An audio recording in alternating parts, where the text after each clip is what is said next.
ডেটটা নেওয়া হয়েছে প্রায় 2 বছর আগে। 2 বছর আগে আজকে ডেট নেওয়া হয়েছে এই মাহফিল হওয়ার জন্য।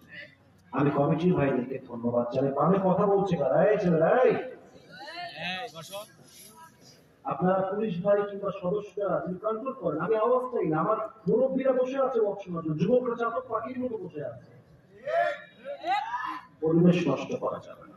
না, ঠিক আছে, পরিবেশ নষ্ট করা যাবে। আপনারা বগুড়ার মানুষ, আমি কিন্তু বগুড়াকে অনেক ভালোবাসি। আপনারা জানেন কিনা আমি জানি না, বগুড়াকে নিয়ে আমার অনেক অনেক অনেক ভালোবাসা আছে এবং বগুড়াকে নিয়ে আমি সুনাম করেছিলাম। আমি বলেছিলাম যে রাজশাহীর ভিতরে সবচেয়ে উন্নত জেলার নাম হচ্ছে বগুড়া জেলা, সবচেয়ে উন্নত। না, সত্য বলছি, আমি বারে বলছি না। আমাদের বগুড়ার মোমোই দেখলেই তো বোঝা যায় বগুড়া একটা ব্র্যান্ড জেলা। আমি এটা আগেও বলেছি, বগুড়ার আবার ভাষার মধ্যেও অনেক সুন্দর লাগে টানগুলো শুনতে। আমার কি উঠে গেছিল তোমরা কালে কতবার খুঁজলো শূন্য তুই লেখা শুরু আমরা মনে করেছি।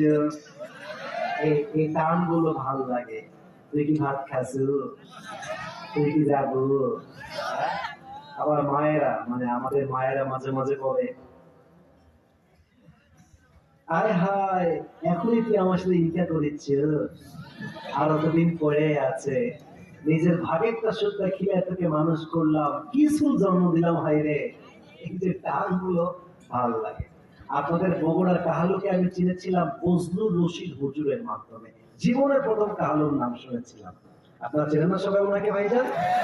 তো ওনারা কিন্তু জন্ম বগুড়া কাহালুর মাটিতে। তখন থেকে আমি কাহালুর মাটিকে খুব ভালো করে চিনি।